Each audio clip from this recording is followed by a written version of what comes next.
Hi, this is Dr. Scott, and today we're going to talk a little bit about something pretty interesting. It's called masks. As a person who I started in a university hospital in Denver, the very first time I really had an experience with a mask was this is God, 1990, I think it was 1991. And I'd never had masks on for any particular reason. And so I had near the end of what's called, you have this internship. And then at the time, you would have the called the CFY, clinical fellowship year. It's kind of like a residency in essence. But the internship is a 3 month long thing. Now, audiologists today have basically the same idea when they go through their doctoral program. Well, I had been through my master's program. So I'm working that 3 months in Denver, and near the end of it, we started to, they started to say, okay, let's give you some cool experiences you've never done. So I would work on the burn unit. And this was really difficult because you're trying to test a person's hearing and you don't have the headphones with the nice sound booth and all the other stuff around you. You have a person who is in incredible pain. I mean, they're morphined up like nobody's business. These people, I mean, I remember several of them that I was testing, and I would lay the headphone by their ear, not touching them because their ear was actually burned as well, many of them. And they would, raise their finger as they heard the sound. And then I would talk to that physician who was on the unit and saying, listen, I think that we're causing more hearing loss by the medication. Can we back it down? And the physician, he or she was always sitting there going, dude, I don't think so because we're trying to keep him alive. And at first I thought, well, wait a second, why would you want to turn it down? And I realized, okay, come on, Scott, there's more things you don't know than you do know at this time, right? I'm just the intern kid that they didn't want to really listen to, but they had to actually look at that, and the data was actually showing it. So then I started into surgery, and they taught me, like, you have to wash your hands in this perfect way, and you come in, get gloved up, and then you would put on a mask, on and on, right? And here's why you wore the mask. And then I realized you had to like bend the little surgical mask or it'd be like pushing on your nose quite a bit. And it always caused me a lot of irritation. So we learned what we had to do. You had to take off the gloves and you have to have the mask off in the right way. It was a disposable mask. If a surgeon had to go out of the room and then she shows back up in the room, that they always put a new mask on. Now, this is the backdrop of my own information, and we show up in 2020 with this possibility of masks. Now, masks have always been nothing more than a spit shield. They always have been nothing more than that. I mean, no one has thought of them anything but a spit shield. Now, the medical masks actually have a little more stuff in there, but they're actually not the great things to breathe in because your nose needs to expel the crud from your body. So you breathe in with your nose and breathe out breathe in with your mouth, breathe out with your nose, breathe in with your mouth, and some people are mouth breathers, right? That's what I was because I had some nasal problems with that too. But that's the correct way, is breathe in with your mouth, breathe out with your nose, because you're expelling out the annoying stuff that comes in. I mean, that's the carbon dioxide, but also all the other crud in your body, right? And you're pushing out that kind of stuff. That's what we learned over and over again. But then 2020 comes on and all the rules are broken. There's a place called Quick Trip here in the Tulsa area, and it's a high-end kind of gas station. And I remember seeing the guys, because I was to get my like my purple drink. Long story with that. And they come up with their big cups, right? And there used to be the lids in the back, and I didn't understand why the guy didn't have the lid. Both of them had masks, and they're looking at one another, and he's trying to get the lid from behind with the tongs. And I'm like, wait a second, what are you doing? I don't get this. and the customer's sitting there trying to figure out how to reach for the, for the lid. I'm like, dude, just grab the stupid thing. Now they have no gloves on, which also messed me up too. If we are having there's a movie called Outbreak. If we're having, or Contagion, go watch those movies. Every single one of them had, massive masks. If you look at what BSL 3 labs are versus BSL 4 labs are versus BSL 5 labs, go look at that one. Everyone in the world is violating every single possibility for virus transmission, right? We just talk about it here, but like if you breathed on your hand and then you touched someone, you just basically put that information, put that out there, right? You put the virus into someone else. And yet, in the same circumstance, the guy reaches into his pocket, pulls out the dollar bill, touches it to the cashier there. Cashier reaches in the drawer and grabs the change, and every single banker, my father-in-law was a banker, and he would go, he taught my wife this, but he taught me this later on. Change is the dirtiest thing you can come up with. And I didn't realize it until later on. You realize how dirty change really is, especially pennies. They hold on to all that gross stuff, right? And they're touching each other's hands, and I'm going, you're breaking every transmission rule out there, right? Now, in the situation, we have non-medical people who've never ever touched a mask in their life, right? And they're trying to look at what is actually happening. So they have to look at medical professionals to tell them the truth, right? And I kept looking at this, I'm not wearing that stupid thing because it messes up my breathing habit. Let me just show you a couple interesting articles out there. And it says mask effectiveness when worn correctly. And then they get into, more myths and conversations, and they talk, whether this thing works. And I kind of go, wait a second. If you're wearing a mask, you shouldn't be getting an infection. You should be fine. Then you shouldn't need the vaccines. Oh, but if you get the vaccines, then, and I'm going to take this off the screen here for a second. But if you get the 2 vaccines, then you've been fine. So if I'm wearing the mask and the 2 vaccine, oh, okay, I'm fine. Oh no, but then you got to have the booster. And around the same time, the booster was coming out, because remember the vaccines come out in 2021. And it's time the booster's showing up, we have this conversation called asymptomatic.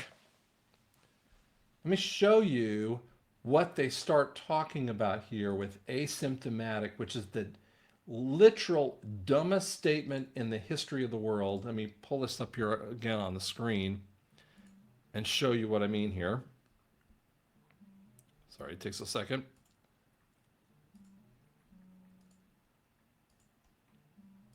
Okay. So here's what we talk about. We see these really interesting studies, effectiveness of mask and respirator on indoor public settings, right? So we look at these kinds of studies, and this is done in December of 2021, right? So they get into these long conversations about, the different types of control studies and the way that those studies work. And this was a higher proportion of case studies was unvaccinated versus the control people. So they're saying, wait, more people who were not vaccinated were part of the outside of the study. So that actually mixes the whole study results. When they get into this kind of thing, they even talk about, asymptomatic. And I go, wait a second. What the flock does asymptomatic mean? Now, anyone in medicine points would ask the question, what does the asymptomatic conversation actually mean? It means that there's no symptoms. Wait a second. Let's give you an example. Let's say you are having pain down in your hands and in the wrist area. You might then kind of see your primary care physician, we send you over to an orthopedic guy, right? And the orthopedic guy gets in the middle of the conversation and they say, well, you have XYZ issue, right? Or you have a good DO who does a good manipulation on your hands and fixes the problem with that kind of thing. Or they want to look into surgical points, but they're always starting with a symptom, right? Or I have shoulder pain, or I've had a torn ACL. What happens with torn ACL? You have a joint area that's going to kind of blow up. When it happens blow up, that is a lot of other fluids that are coming in their blood and other kinds of things because the body's trying to heal itself, but it's a really bad injury, right? And so you're always saying, what are the symptoms that would lead you to the particular diagnosis? This actually happens. And by the way, when you're doing something called a 1500 form, these are the insurance forms that every single paramedical, medical, or physician will ever utilize. Now, the physicians don't fill that stuff out, but you have the, other medical people around them that will do that. And so you have to actually say what your diagnosis code is. And then you have to say all the tests that you ran to come up with that exact diagnosis code. So for instance, in the audiology realm, if we were saying, well, the person had sensory neural hearing loss. So there's a V code for that. And so you go, okay, well, the code for that one. So you might look at all the different EOBs, or excuse me, the different tests that you had run through to come up with that idea. And you obviously ran those tests and they cost X number of dollars, and you have a full-on bill that you bill out to the insurance, right? This is just the process that goes on. And this thing called ICD codes, right? And they're all based upon you would never know to do those particular tests without something called a symptom. The patient comes in with a symptom. They don't walk in and go, everything's fine. Like, if everything's fine, I'm not doing a test, right? I mean, why am I going to test your knee if everything is fine in your knee? I mean, why do I care? Are we doing a checkup because of something? No, I've never really had a problem. Well, then why would you have this issue? Do you see how ridiculous this conversation should be? We should never have had the conversation of asymptomatic. Someone was lying in this.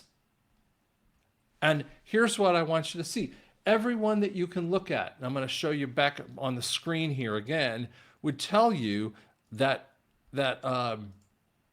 masks were 100% effective. And I go, okay, if they're effective, in the situation, if they're effective, then shouldn't we have a, if they were really effective, well then shoot, we wouldn't be needed, any kind of vaccine. We should never have had any spread of this. And yet they keep telling you that they're effective, but I asked this one question, and here's one of the most fascinating ones right here, and this is a little bit hard to see. But the COVID SARS device, it's in microns, 0.1 microns, okay? Whether a human hair is 100 microns, right? And so we're talking about different particle sizes, like a red blood cell or a bacterium. Bacteria is a much bigger, it says it's approximately 2 microns. Okay, but then it says, now here's part of the lie. They tell you that an N95, a surgical, level 2 surgical mask, goes down to 0.1 to 2 microns. And that's why people think that this is true. That has never been the case. A mask can do no better. Here's the real thing, because this is an actual great point here. A well-fitted mask with decent filtration, that's called an N95, does no better than maybe 2 to 8, and frankly, 8 is about the number. So you're saying 8 microns, it would cover a blood cell, which is or any type of spittle that comes out of your mouth, right? A red blood cell, spittle, kinds of things. And yet, the COVID virus is way smaller than any mask could ever be. This is part of the lie that they're not telling you over and over again.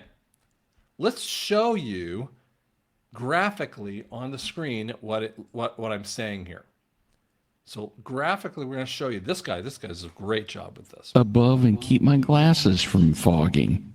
Lo and behold, the aerosols go all around it. Has no effect on me spreading aerosols to you. Now a cloth mask I borrowed from my wife. Once again, here we go. Boom, straight through and around. It has no effect. So if it's not stopping aerosol, what the flock is it doing?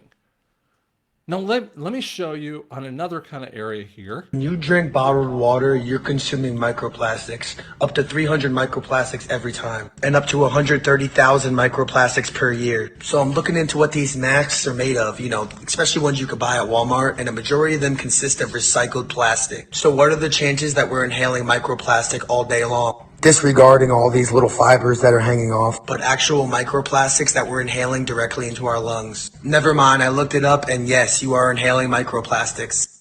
My favorite page on the National Institute of Health. This page talks about the current standards of the masks. They also talk about ethylene oxide, which is a common sterilization agent used to disinfect medical devices. And yes, they put this stuff on your masks.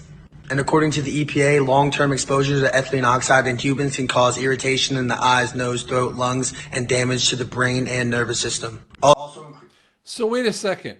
Now we're breathing in something really gross. And then I say to you, then we say, why do we have people wearing this? Let's show you. This is actual reactions to a mask. Watch this kind of thing.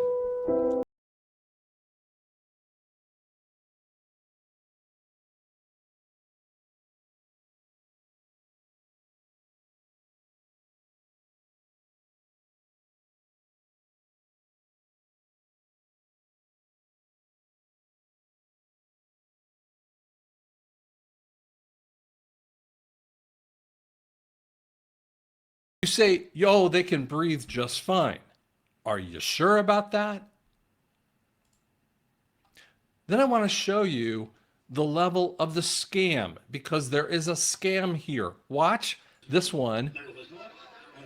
I'm going to kind of mute it here, but because it's not in English here. And they're still all standing around there. They don't have masks on. Oh, now we have to start putting our mask on before we get ready. Oh, let's get ready. Let's put our mask on. Everyone mask up. Oh, get your mask on. Huh. Let's show you this one. This one's even like unbelievable.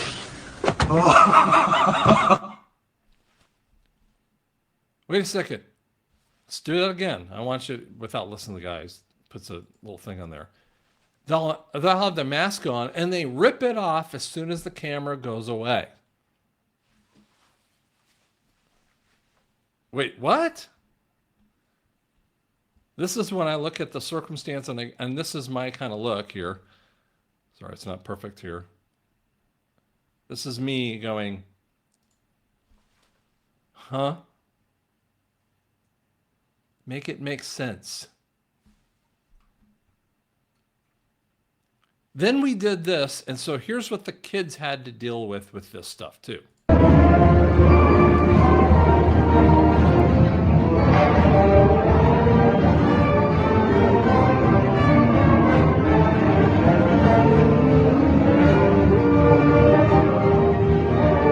There's air underneath there.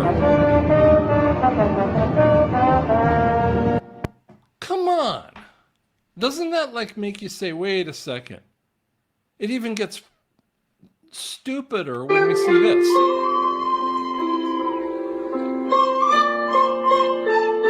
So they're not even playing, but they have this thing going into the air.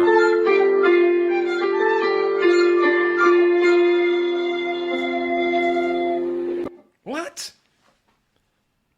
Then people are so indoctrinated into the mask, they're in the pool with mask on. Like, what are you doing? Wearing a mask in a pool because we have nothing but indoctrination in us. Here's actually a response. This is a powerful response that you'll see. We don't have to wear masks anymore. Little kids are going, wait, now I don't have to wear a mask anymore.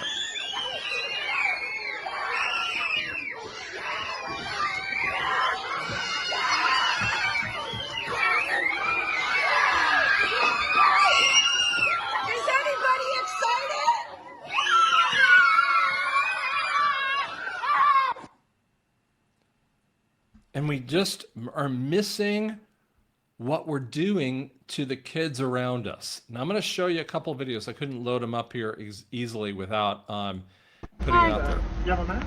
No, I don't. I can give you one. You can give me one? I can give you one. Why do I need you to wear a mask. So you can hand me a mask, I can hand you one, yeah. but you can't hand me the drink without a mask? You've got to wear a mask. How does that make any sense? That's what I just need you to wear a mask. Do you mind? Well, if you can hand me a mask, why can't you just hand me the drink? I can hand you the mask. So he can hand me a mask, but he can't hand me my drink. Makes perfect sense, right? And then again, me looking at this going, okay, let me show you another one. Oops, sorry. Got to bring it up and have to bring each one of them up in their own way here. So, sorry, it takes a second to load each one of them.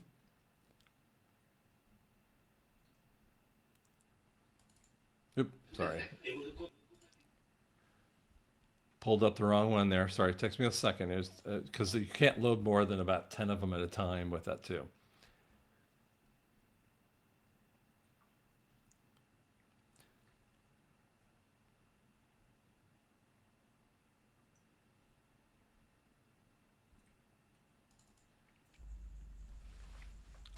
I thought this was powerful.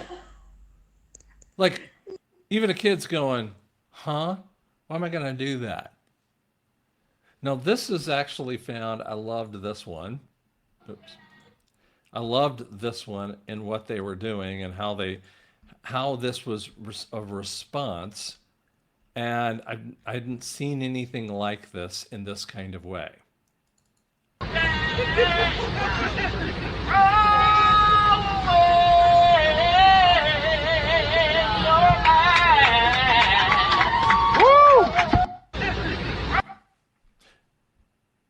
I'm just trying to tell you something here, guys. You're seeing a response that in the Tulsa area hospitals are pushing this mask thing to new levels. All hospitals around the country are trying to push on new concepts of the mask, and I've just shown you through the responses here. Strip to protect above and keep. When has an aerosol, it doesn't even protect from an aerosol.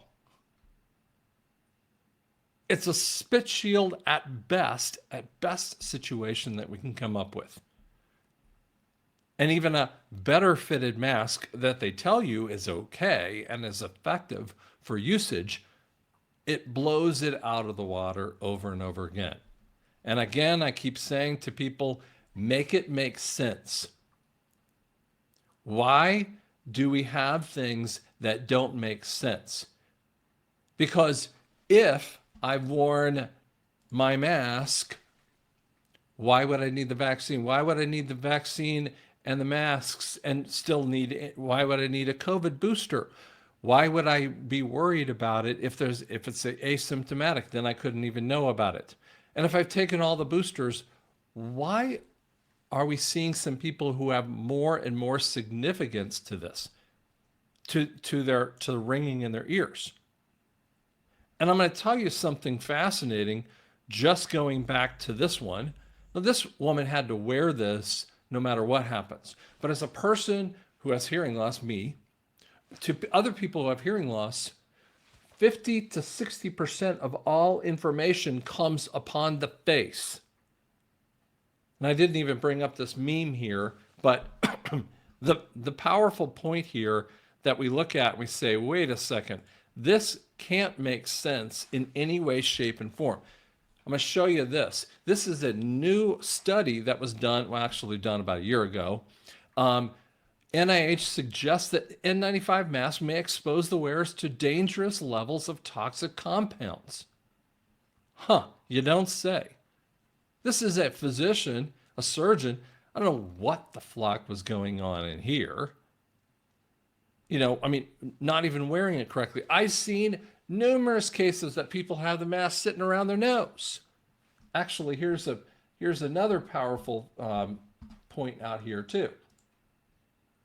Look at this one here.